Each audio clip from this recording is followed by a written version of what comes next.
കുഞ്ഞുങ്ങളുടെ പിതാവ് ഒരേ പുരുഷനാണെന്ന് അവകാശപ്പെട്ട് ഗർഭിണികളായ അമ്മയും മകളും രംഗത്തെത്തിയതോടെ ഞെട്ടലിലാണ് സോഷ്യൽ മീഡിയ ലോകം.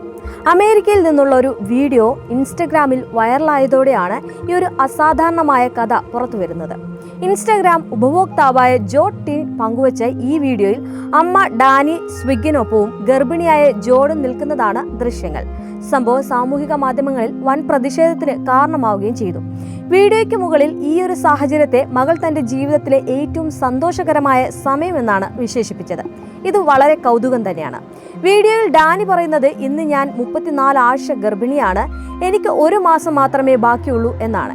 ഈ വെളിപ്പെടുത്തലിന് ശേഷം വീഡിയോയ്ക്ക് 75 ലക്ഷത്തിലധികം കാഴ്ചക്കാരെ ലഭിക്കുകയും രോഷവും അവിശ്വാസവും പ്രകടിപ്പിച്ചുകൊണ്ടുള്ള ആയിരക്കണക്കിന് കമന്റുകൾ എത്തുകയും ചെയ്തു. റിപ്പോർട്ടുകൾ അനുസരിച്ച് ഡാനി സ്വിഗ്സ് മകൾ ജോഡിന് ജനനം നൽകിയ ശേഷം അവളുടെ മുൻ പങ്കാളിയിൽ നിന്ന് വേർപിരിഞ്ഞിരുന്നു. പിന്നീട് നിക്കോളാസ് യാർഡി എന്ന വ്യക്തിയുമായി ഡാനി ബന്ധം ആരംഭിക്കുകയും ഒരുമിച്ച് താമസിക്കുകയും ചെയ്തു. ഡാനി തന്റെ മകൾ ജോഡിനെയും ഇതേ വീട്ടിലേക്ക് കൊണ്ടുവന്നു. ഈ സമയത്ത് ജോഡിന് 22 വയസ്സായിരുന്നു. നിക്കോളാസും ജോഡും തമ്മിൽ പ്രായവ്യത്യാസം കുറവായതിനാൽ തന്നെ അവർ വേഗത്തിൽ അടുപ്പത്തിലായി. സൗഹൃദമായി തുടങ്ങിയ ഈ ബന്ധം പിന്നീട് പ്രണയമായി മാറിയെന്നാണ് റിപ്പോർട്ടുകൾ സൂചിപ്പിക്കുന്നത്. ഡാനി നിക്കോളാസിന്റെ കുഞ്ഞിനെ ഗർഭം ധരിച്ചപ്പോഴാണ് ജോർഡൻ നിക്കോളാസിന്റെ കുഞ്ഞിനെ ഗർഭം ധരിച്ചു എന്ന വിവരം പുറത്തുവരുന്നത്. ഈ ഞെട്ടിക്കുന്ന വെളിപ്പെടുത്തൽ ഓൺലൈനിൽ വലിയ ചർച്ചകൾക്ക് വഴി തുറന്നിരുന്നു. പൊതുജനങ്ങളുടെ വിമർശനങ്ങൾക്കിടയിലും ഡാനി ജോഡും വീഡിയോയിൽ സന്തോഷത്തോടെയാണ് കാണപ്പെട്ടത്.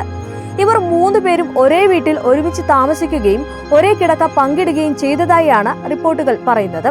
വീഡിയോ സോഷ്യൽ മീഡിയയിൽ ഉപഭോക്താക്കളെ 2 വിഭാഗങ്ങളായി തിരിച്ചിരുന്നു.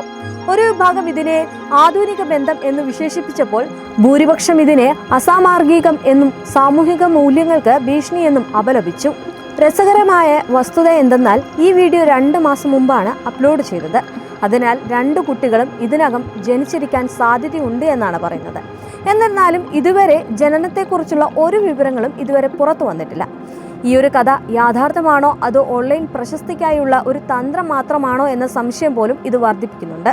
തുടർന്ന് വന്ന ചില വീഡിയോ ക്ലിപ്പുകൾ ജേഡ് മറ്റൊരു പുരുഷനുമായി അടുത്തിടപഴകുന്നതും കാണാം. ഇത് സംശയങ്ങൾക്ക് ആക്കം കൂട്ടുകയും ചെയ്യുന്നുണ്ട്. ഈ സംഭവം ആധികാരികമായാലും വേറൊരു പബ്ലിസിറ്റി സ്റ്റണ്ട് ആയാലും പരമ്പരാഗതമല്ലാത്ത ബന്ധങ്ങൾക്കും സാമൂഹിക സ്വീകാര്യതയ്ക്കും ഇടയിലുള്ള അതിർവരമ്പുകൾ ഇത് മായ്ച്ചു കളയുന്നു. ഒരുപക്ഷെ നമ്മുടെ സമൂഹത്തിൽ നിലനിൽക്കുന്ന മൂല്യങ്ങളെയും ധാർമ്മികതയും ചോദ്യം ചെയ്യുന്ന ഒരു ചർച്ചയ്ക്ക് തന്നെ ഈ ഒരു സംഭവം തുടക്കമിട്ടേക്കാം.